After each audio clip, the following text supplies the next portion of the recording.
আজি ঝড়ো ঝড়ো মুখর বাদর দিনে, আজি ঝড়ো ঝড়ো মুখর বাদর দিনে, জানি নে জানি নে কিছুতে কেন যে মনো লাগে না আজি। সত্যি তাই, এই একঘেয়ে রুটি তরকারি চাউমিন পাস্তা খেতে খেতে আর ভালো লাগছে না। বাইরে বৃষ্টি হচ্ছে আর ওই রুটি খেতে ইচ্ছে করছে না, তাই আজকে সকালবেলায় একদম চটপটে একটা নাস্তা বানিয়ে ফেললাম। এই রে, নাস্তা বলে ফেললাম, সরি টিফিন বানিয়ে ফেললাম। আলু সেদ্ধ করে রেখেছিলাম, দিয়ে দিচ্ছি কিছু মশলা, এই গুঁড়ো মশলা আর কি, জিরে গুঁড়ো, গোলমরিচ গুঁড়ো, লঙ্কা গুঁড়ো, কুচি করা লঙ্কা ভালো করে মেখে নিলাম। এর মধ্যে ধনে পাতাও অ্যাড করা যেত, কিন্তু ঘরে নেই, ঘরে যা আছে তাই দিয়েই তো বানাতে হবে, তবে সে না চটপটে রান্না হবে। দেখেছেন লবণ দিতে ভুলে গেছিলাম, আসলে আমি লবণ লঙ্কাটা ভুলেই যাই। যাই হোক, দিয়ে দিলাম, ভালো করে মেখে নিলাম। আটা তো আগের থেকেই মাখা ছিল, তো সেটা আগের থেকে বলবো না, মানে আজকে সকালেই মেখেছি, তো সেটাকে আরেকটু ভালো করে মেখে নিলাম। এইবার এটাকে একটা বড় আকারের চাঁদ হোক সূর্য হোক কিছু একটা বানাতেই হবে। দেখা যাক চাঁদ বানাই না সূর্য বানাই, আপনারাই বলবেন হ্যাঁ, যেটা চাঁদ হয়েছে না সূর্য হয়েছে। এইবার বেলবো, কি করে বেলবো, এক হাতে তো ফোন আমার, আর এক হাত দিয়ে এটাকে করছি, দেখা যাক এক হাত দিয়ে বেলা যায় নাকি। এই দেখুন এক হাত দিয়েই বেলছি।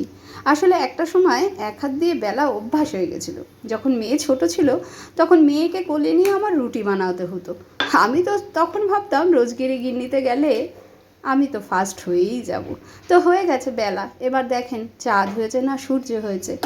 যাই হোক, ওই যে সেই সেদ্ধ করা আলু এইবার এর মধ্যে ছড়িয়ে দেবো। হ্যাঁ, এই যে আটাটা মাখার সময় এর মধ্যে যদি ধনেপাতা দিয়ে দিতাম তাহলে ভালো হতো, ঘরে নেই বললামই তো। আলুর মধ্যেও ধনেপাতা দেওয়া যেত, যেহেতু নেই দিলাম না।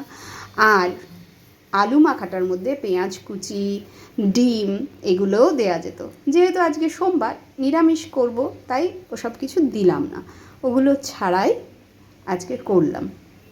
তো এইবার আমি একটা রোল বানাবো, এগ রোল নয়, আলু রোল করছি। দেখুন এক হাতে ফোন আর এক হাত দিয়ে কাজ হয়, তাও চেষ্টা করছি। আমরা নারী, আমরা সবই পারি, তাই দেখাতে হচ্ছে, সবই তো দেখানোর যুগ। যে যত দেখাতে পারবে তার ফলোয়ার বেশি, দেখাবে না তো তার ফলোয়ার নেই। এই দেখুন বাইরে কিন্তু বৃষ্টি হয়েই যাচ্ছে অঝরে, আর এরকম বৃষ্টির দিনে একটু মুখরোচক খাবার ভালোই লাগে। এই রে, আবার এত বড় একটা চপার কেন দেখাই, গলা কাটবো নাকি? না না, আপনাদের গলা কাটবো না, কাটবো এখন এটাকে পিস পিস করে কেটে নেব। একদম ছোট ছোট পিস করব, বেশি বড় বড় পিস করব না, তাতে ভাজতে অসুবিধা হবে। যত সরু হবে তত ভাজায় সুবিধা হবে। তো এই যে পিস করে নিচ্ছি, সকালবেলা করে কার গলা কাটছি। যাই হোক, আপাতত আটার গলাই কাটি, কেটে এই দেখুন দেখতে কি ভাল লাগছে না। এইবার এগুলোকে ভাজবো। হ্যাঁ, এটা ভাজাও যায়, আবার ভাপে দিয়ে ভাজাও যায়, আবার প্লেনভাবেও ভাজা যায়, আবার ভাপে দিয়েও খাওয়া যায় মোমোর মতন। তো আমি আজকে এটাকে প্লেন ভাজবো, আগে ভাপা করবো না, ভাপা না করেই তেলে দিয়ে দেবো। কড়াইয়ে তেল গরম হয়ে গেছে, এবার আমি দিয়ে দিচ্ছি। দেখুন একটা একটা করে দিয়ে দিয়েছি, তেল কিন্তু ভালোই গরম হয়ে গেছে। বাইরে বৃষ্টি হচ্ছে, এদিকে ভেতরে চটপটে টিফিন। বৃষ্টির দিনে এমন টিফিন ভালোই লাগে। মেয়ে তো বললো এরপরে স্কুলেও এরকম বানিয়ে দেবে। শুধু সকালে কেন, বাড়িতে লোকজন আসলেও এরকম বানিয়ে দেওয়াই যায়। তো এই যখন হয়ে গেল ভাজা, দেখে মনে হচ্ছে না মাছের পিস ভাজা হয়ে গেছে। একটু টমেটো সস দিয়ে আমার রান্নার প্রথম যে আর কি খায় আর টেস্ট বলে তাকে দিয়ে দিলাম, মানে আমার কন্যা। কেমন হয়েছে দেখি এবার তিনি কি বলেন।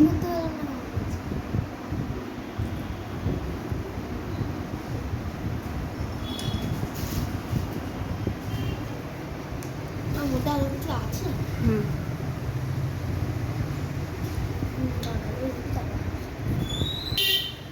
কেমন হয়েছে? সার্টিফিকেট দিয়ে দিয়েছে, ভালো হয়েছে। আর বলে দিয়েছে একদিন টিফিনে, স্কুলের টিফিনে নিয়ে যাবে এটা বানিয়ে দিতে। এবার দেখার পালা কর্তামশাই কি বলেন। কিভাবে খাচ্ছে দেখুন। তবে যাই বলুন, কর্তামশাই কখনো খারাপ বলে না, লবণ হোক লঙ্কা হোক না হোক কিছু বলেন না, খেয়ে নেন। এ বিষয়ে আমি ভালোই পেয়েছি কর্তাটাকে।